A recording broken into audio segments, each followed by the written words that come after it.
Halika na! Yung mga Magsaya 50 tayo at Yung mga mag-50 na 50. tayo. 100 ko lahat ito. Umupo po kayo para ano, para. 50. Ayan. So, wala yung isang 50. 100 sila po yung mga naka-50 na. Salamat sa Panginoon sa kanya pong pagpapala ng 50 more years. short wishes mga kapatid. One sentence Ay, para sa oo. bawat 50 more years talaga lagi. Ano na lang, Gustora? Ano ang gusto ko sa kanila? ah, Para maiba naman. Ang gusto ko kay Ate B, ang gusto ko kay Inay Nimpa, yung gano'n. sige, maiksi lang. Next lang. Tagal lang kasi alas 10 na. Wala pang Mas 9:30. wala. Wala pang 9:30. Sige na. 8:30 pa ka lang sa akin. Umpisa ka, Sister Mel. Ay, ako? Ikaw ang nagsisis eh. Ay, ako? Ako na ang huli. O si Sister Irene muna. Naghihili Sino na. na? Si Brother Bernie. Si Brother Bernie. Ang gusto ko kay Ate Nimpa, na-amaze lang ako dahil napaka-generous niyang nilalang. Kay Ate B, isa siyang masayahing siyang tao. Mabait. Madaling pakisamahan. Ate Tess. Yun ba yun? Tama ba yun? Tama. Kay Nainin pa, gusto ko po sa kanya ay lagi mo siyang maaasahan. Ano man po yung inyo pong sabihin sa kanya, hilingin, nandyan po lagi, walang hindi, kundi laging oo. So, salamat sa iyo, nanay, sa inyong pagpapasihan, sa pagmamahal mo sa amin. Na kahit kami ay hindi kami nakakatulong minsan sa iyo lagi sa ano ay napakahaba po ng pasensya niyo. Salamat sa inyong pong buhay. Kay Ate B, ang saya po niyang kasama kahit sa maikling panahon lang po na nakilala ko siya ay napakagaan po ang loob ko sa kanya. Para kung Iiyak na isang yun. nanay na laging nandyan na kumagabay. Salamat din sa inyong pong buhay, Mother B. Salamat sa kagalakan na patuloy niyong binabahagi sa amin. Magpatuloy lamang po tayo sa pagbubuo. Yun lang po. At may base rin. Ate Magdalena. Ako, pastor, dalawa na lang sila kasi thank you sa pagiging nanay sa ating lahat at si Ate Limpa sa kasi kahit di ko man sila nakakasama, nakikita ko yung pagiging pag-alalay sa aming mga kabataan. Galing ka ba? Kabataan. Ah, At salamat sa pagtulong ate, mga nanay, sa kapag wala kami rito, kayo po yung nandyan. At sana maging lagi kayong malusog at masigla sa lahat ng oras. Good help. Si Brother Jed. Ayun, kay Sister Nympha, di ko naman kita nakakasama lagi, pero doon sa, naalala ko sa Bible study pag uma-attend ako, nakakamiss na ngayon. Sorry, tiyatamaan ako doon sa word mo kanina. Ayun, nabibless ako sa testimony, doon pag nag-sharing sa Bible study, and sobrang nakita ko yung humility before the Lord. So, yun yung gustuhan ko sa inyo, and I pray na despite na mahirap yung walk sa Panginoon is magpatuloy and stay humble. Kasi it's the Lord who lifts us up. Kay Sister Vilma. Salamat doon sa tea last time. Meron pa. Pero yon, salamat sa sa laging pag-welcome sa akin ng warm. Syempre, hindi lang sa kanya, syempre sa buong sa church. And I pray na every time na bibisita ko, nandito ka pa din. Ganyan. And continue to walk in the Lord. Hanggang 100. And I pray for 50 years. Ayun po. Ay, yung mag-asawa naman. Okay ka. Sino Ay, kuya hindi naman? niyo si Ate Lim, pakilala niyo si Huwag Ate. muna kayo alis. Ano na lang, di ba, isa naman kayo, isa. Isa naman kayo. Kaya nga, isa naman kayo, di ba, tubig ang buwan. Eh, kahit isa. Ano pa sa kay ate, hindi ko siya tapos si ate din pa, nakasama ko siya sa Kiryat Atanan. Ayun, nakakakwentuhan ko po siya doon. Pero matagal na. Ang wish ko na lang po sa kanilang dalawa, good health at kalakasan araw-araw sa kanilang trabaho. Ayun lang po. Thank you. Ate Grace. Ano na yung question? Nagustuhan? Ang gusto ko sa kanila. Ang gusto ko sa kanilang dalawa, listener yung yan. Si Ate B. Bakit ka naman? Listener yan. Magaling. Hindi lang sa hindi lang sa kwentuhan. Minsan. Kahit na kasi yung listener na sinasabi ko, ano man yung, kasi vocal ako, di ba mga kapatid, na problema, makikinig yan, so supportahan ka. Ano ba naman yan? Ay, wag ka yan! Mga ganun. Yun yung mga nagugustuhan ko kay Ate B kasi it lifts you up. Diba? Kapag nakakabanggit ka ng problema, tapos, ay naku, hindi ganyan talaga, gara. Ay naku, ganun siya. So, parang nai-encourage ka, diba, na patuloy pa ding lumaban sa buhay. At kay Inay, listener po si Inay in every aspects.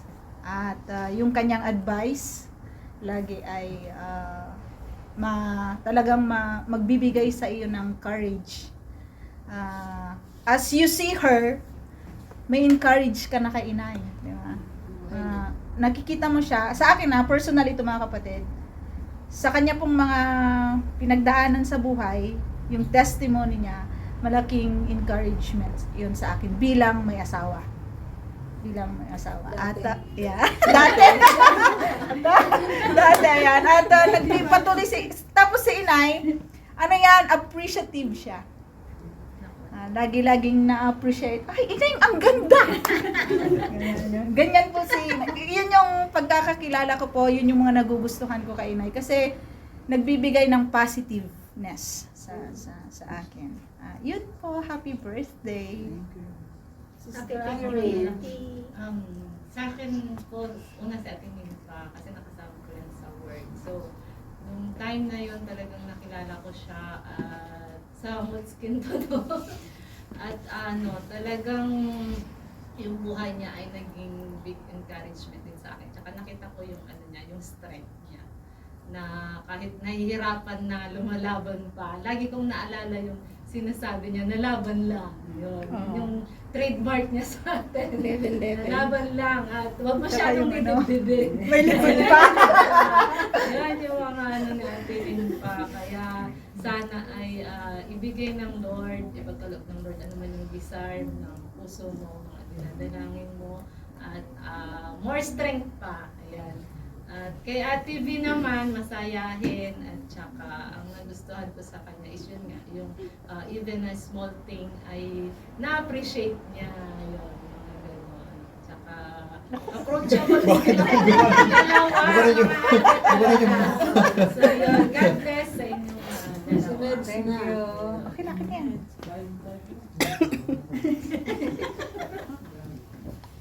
Ano bang birthday mo? Tsaka birthday niya. Sinong mas panganay sa inyo?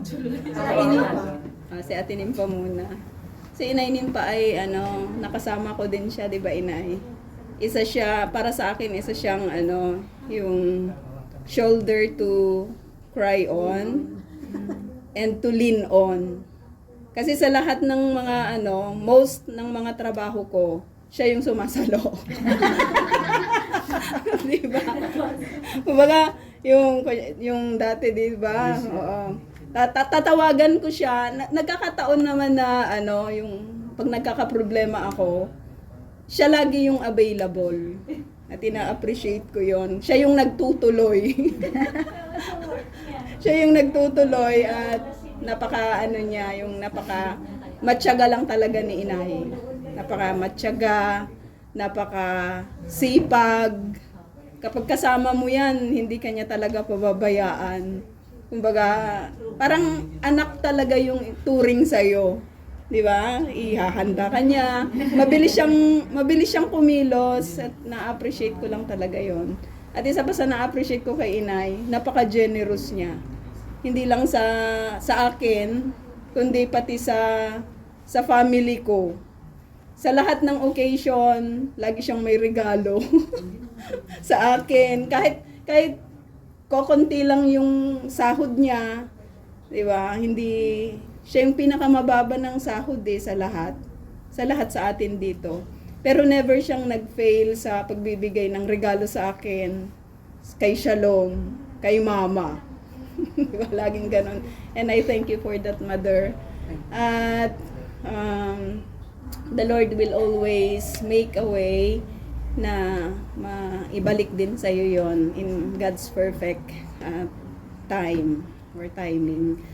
At ano pa?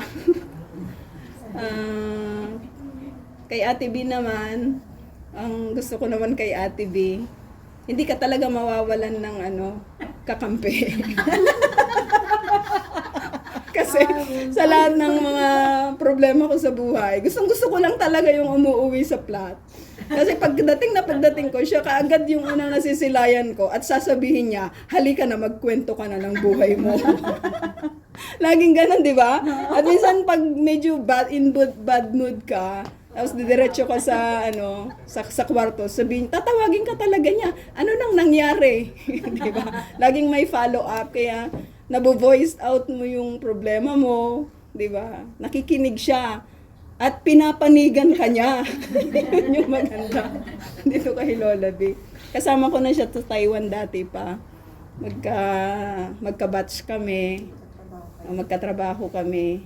Tapos, magaling yan maggupit. Di ba? Tagagupit namin yan dati sa Taiwan at magpasa hanggang ngayon. Di ba? Nalilibre tayo sa mga gupit-gupit dahil kay Lola B.